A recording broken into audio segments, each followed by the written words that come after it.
Former Premiership footballer Dalian Atkinson dead after being tasered by police. The ex-Aston Villa player was shot in the early hours at an incident at a house in Telford. The gentleman was walking towards the police and I heard the policeman say about the taser, and he's sort of still stumbling forward. Also this lunchtime, tears for Murray as he wins gold in Rio, as Team GB basks in the glow of reaching second in the medals table. And here comes Usain Bolt, and Bolt is going to take it. Usain Bolt gets it! Usain Bolt treats crowds to another 9 seconds of Olympic perfection. The zombie knives inspired by horror films are now banned in the UK. And grade 6 exam nerves in her twilight years meets Doreen Petchy, Britain's oldest ballerina.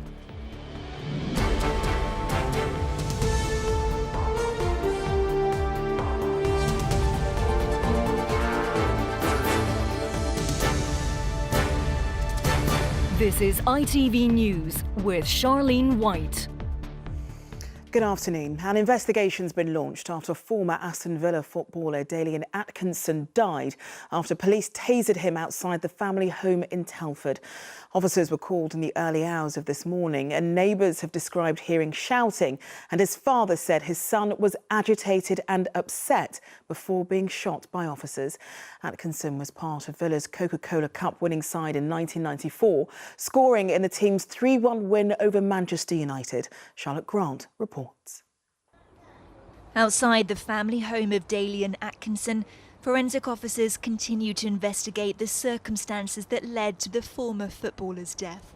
Tasered by police in the early hours of this morning, neighbours woke up to the sounds of shouting and this lunchtime described what they'd seen.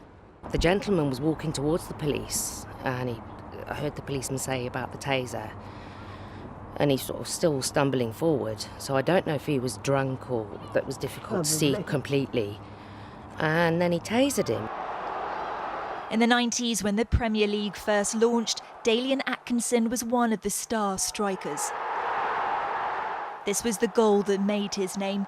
Scoring for Aston Villa, it was voted goal of the season. More success followed, helping Villa to lift the League Cup. Today, the club said Atkinson will never be forgotten and expressed its sadness at the death of their former striker.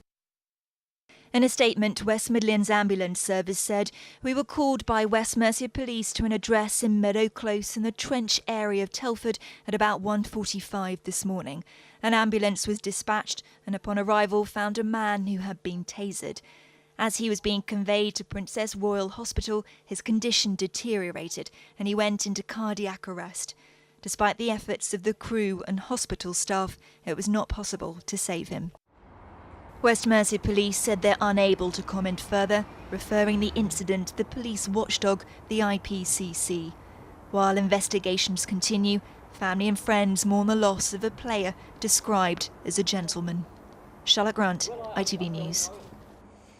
Well, let's talk to our correspondent Ben Chapman, who's at the scene in Telford for us.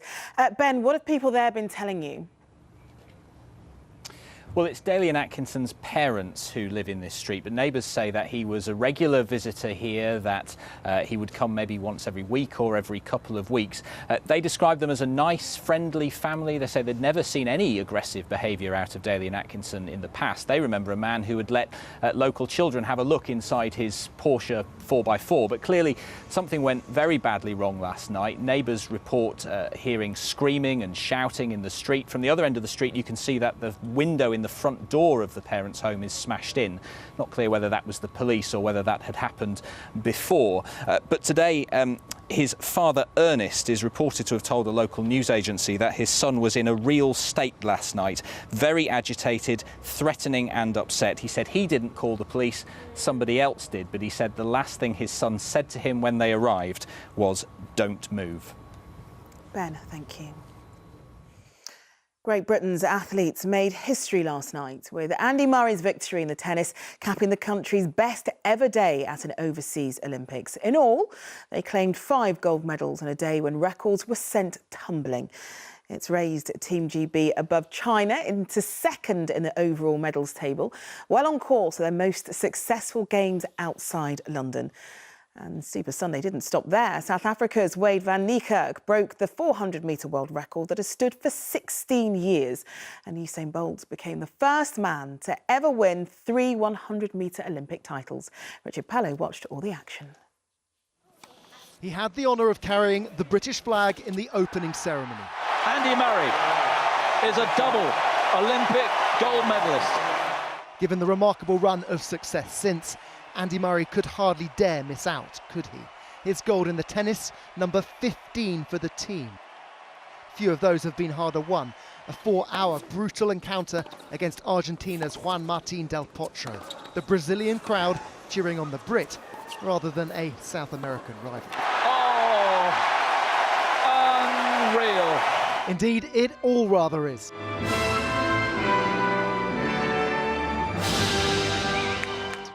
The 5 golds won yesterday, the equal of the total from any entire games between Rome in 1960 and Atlanta in 1996. Gymnast Max Whitlock got 2 of those in just an hour and was quick to credit British support, as was golfer Justin Rose after he holed his winning putt. The magnitude of what I've achieved today, I don't really know yet, but I think what I do know is how much it sort of resonates back home, the support that Team GB get. Obviously golf fans love their golf, but I think sports fans love the Olympics, and I think that that's what makes the difference. Jason Kenny's second gold was the 5th of his career. The cyclist is favourite for another tomorrow. That would put him on a par with Sir Chris Hoy, as Britain's most successful ever Olympian. No athletics medals for us last night. Instead, 2 other nationalities stole the show. South Africa's Wade van Niekerk from the outside lane, shattering the men's 400-metre world record. Oh yes, and a certain Jamaican, Usain Bolt, a 7th Olympic gold in retaining his 100 metres title. The one man capable of outshining anything even the British can do. Richard Pello, ITV News. Well, Max Whitlock's double gold performances were among the highlights of a dazzling night in Rio, as you just saw. Well, our sports correspondent Ian Payne is at his gym in Basildon in Essex. Ian, I imagine it's quite an excitable mood there today. It's amazing, actually. The atmosphere is just condensed and it's ready to burst. As you can see, people are performing behind me, as they have been. It's a very, very popular club, and I'm delighted to say I'm joined by Matt Jackson, who's the men's head coach here. Now, you've known Max for how long, Matt? About 12 years now. Yeah. And you were watching it with all your young children last night. What did you think? Yeah, it certainly was. I was at home with the kids watching on the telly, well, what an amazing final. Floor and pommel, Olympic gold. It's really unheard of. Max has done a phenomenal job. Now, I know that you had a lot of people interested in taking up this sport after London 2012. What on earth is it going to be like now? Yeah, I mean, we had to take on new staff, start new classes after 2012, and the phone's just not stopped ringing all morning. So we've had 100 emails this morning, just inquiries into the club. So, yeah, it's going to be amazing. It's going to be booming. Fantastic, isn't it? I'm joined by 2 young gymnasts who've been inspired. Carl and Doug are with me. So tell us, you watched Max last night. What did you think? I thought it was amazing, just unbelievable to watch. Did you expect him to win 2 golds? No, I thought he would just win the pommel and not lose his title, but winning the floor was expected. Yeah, and what makes you want to do gymnastics? When you see people like Max, what do you think? I just want to be like them when you're older, get to that, stand on that podium, hear the national anthem and just stand there with pride. Do you think you could be that person one day? Yeah, I think I could. How about you? Yeah, I think I can make it there. And gymnastics has become so popular now. Do lots of your friends do it, or do people who are in your school think, what are you doing gymnastics? Like people say I'm lucky because I get to come out of school because of high level I am, but no one in my school does it, only me.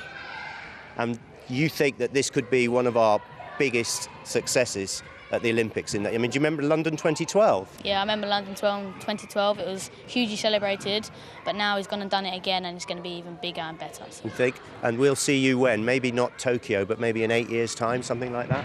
Maybe Tokyo, but maybe for Cole, maybe 2024. So. Yeah. Brilliant. Good luck, boys. Thank you very much for talking to us. So, as you can see, 100 emails already today since Max Whitlock's double gold yesterday, and I think it's fair to say that people have definitely been inspired here. Oh, absolutely. Ian, thanks very much for that. Well, Great Britain's success in Rio is the result of years of hard work and dedication. It's also been helped by money which was poured into sports by the National Lottery Funding Programme. 20 years ago, before the scheme was set up, the UK's athletes received £20 million in the run-up to the Atlanta Games. That year, they claimed only 15 medals. By 2004, funding had risen to £70 million and the team achieved 30 podium places. Beijing was by far our most successful away games to date, with £235 million helping towards 47 medals.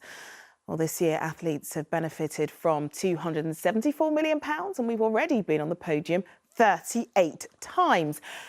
So how important is that funding? Well, Liz Nichol is the Chief Executive of UK Sport and joins us now live from Rio. You must be absolutely buzzing. Now, before Rio, Team GB were called the most copied and most feared team heading to the Games, probably because of what's happened since Atlanta. So all that investment really has worked, hasn't it? The investments had a terrific impact, and none of the success that we've seen over the last week and over the last two games, or few games, could have been achieved without the support of the National Lottery and every single member of the general public, the British public, that have bought lottery tickets during each week. It's absolutely been a magnificent, had a magnificent impact on medal success here in Rio. Now, in terms of that investment, what made that difference? Why did the industry decide to make that change, to put more money into it in order to be able to get a lot more back? The National Lottery funding is targeted funding at athletes with the potential to win medals, at the system of support in every sport that has the potential to win medals, to enable them to actually recruit the very best coaches in the world, sports scientists, sports medics, for the athletes to train nationally and internationally and compete wherever they need to be in the period leading up to any games. And it's also actually half of the 274 million that you referred to earlier is actually already being invested in our Tokyo potential. So what we're seeing here in Rio is not only fantastic podium success, uniquely positioned now second in the medal table above China, but only halfway through and a lot more to go. But also we're seeing a lot of young athletes achieving now that will also be competing for GB in Tokyo. Yeah, I was going to touch on that because what's really important to remember is that through this investment, we've been able to draw talents from all backgrounds and all classes, because we've got public school kids playing with state school kids, Northerners, Southerners, Welsh, Scots. I mean, this is really a celebration of everybody in the UK where sport is concerned, not just if you're the moneyed. Yeah, absolutely. I mean, the sports are getting much more sophisticated now about how they actually look for their talent, how they actually attract talent. We've got some very public campaigns that are reaching out to any individual that's got talent, in physical talent, and actually the commitment to be able to go on that journey, that very special journey towards Olympic and Paralympic medal success. Now, the target for Rio is 48 medals, so we can beat the 47 that we got in Beijing. We're currently on 38. Do you think we can do it, Liz?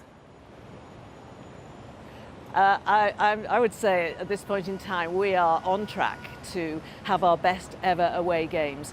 We're feeling pretty confident about that now. To be here on the Monday of the second week, actually with 38 medals is the right place to be if we're to achieve that best ever away games. And it doesn't stop there. It's at least 48 medals that we're targeting. So we'll be looking for more opportunities beyond that 48, and we know that we've got a significant amount of potential still to come.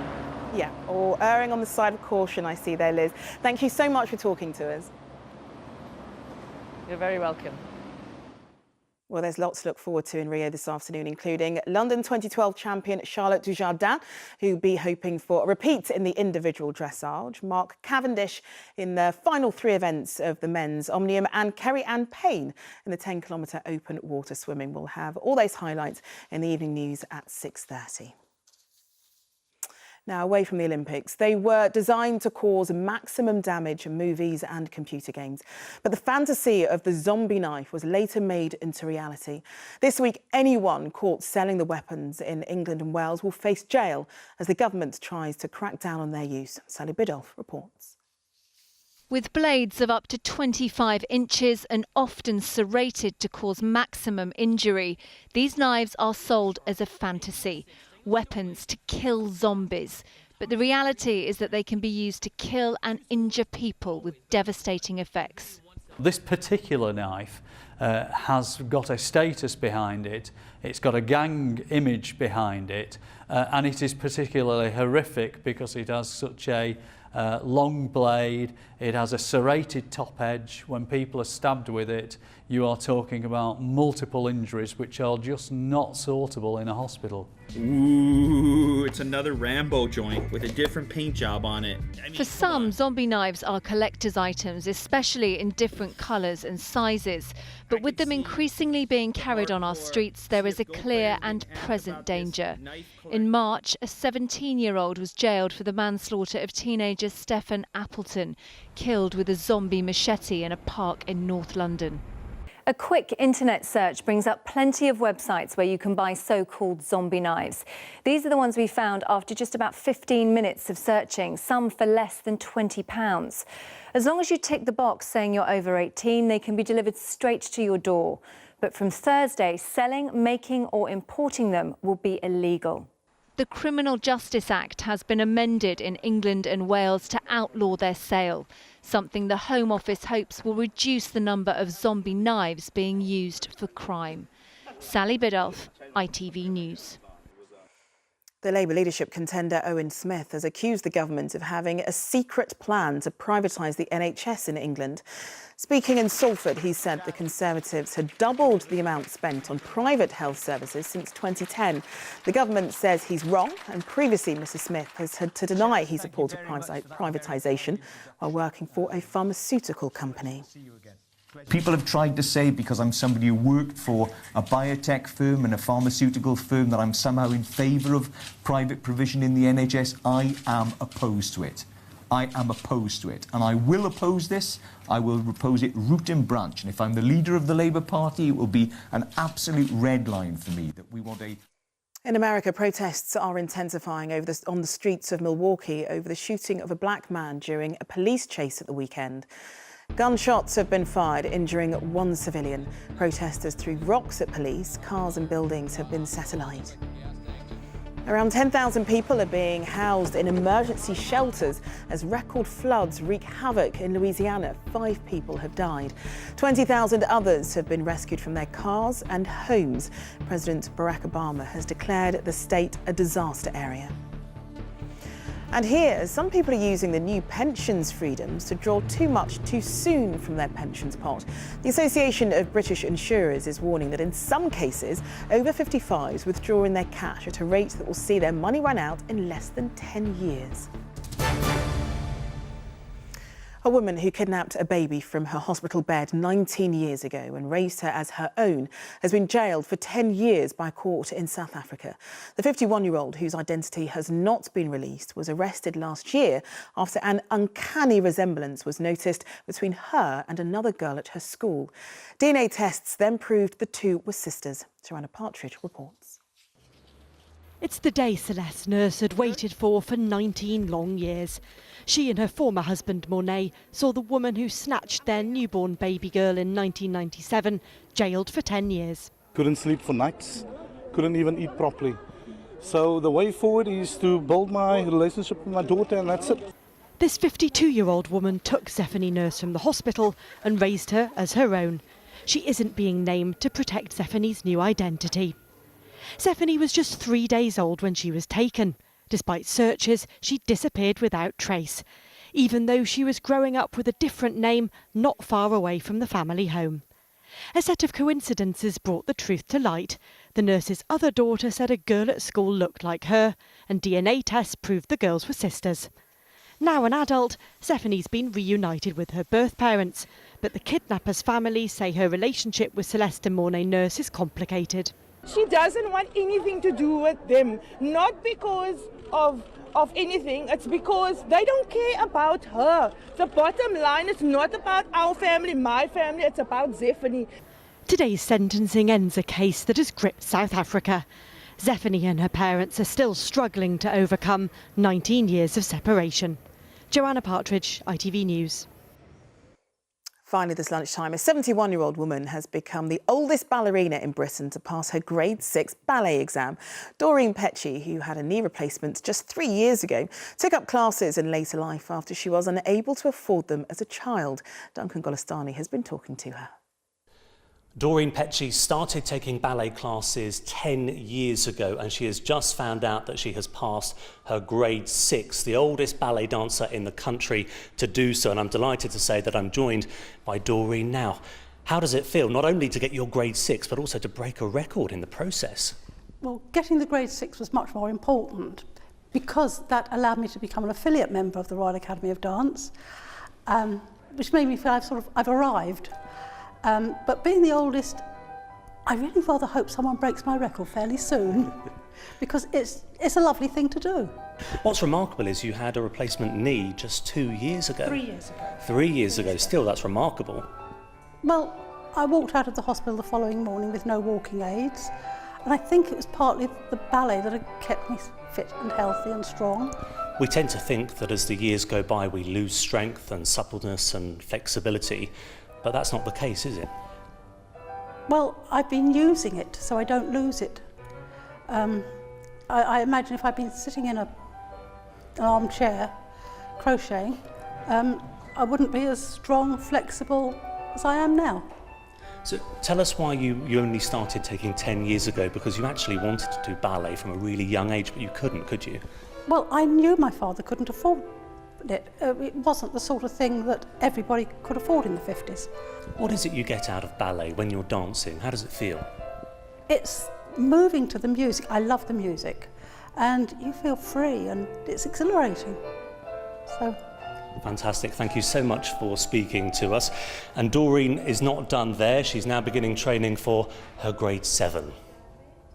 And I'm sure she'll be great. Right, that's it this lunchtime. Mark Austin and Mary Nightingale will be here with the ITV Evening News. The news where you are follows the national weather. But from everyone here, goodbye.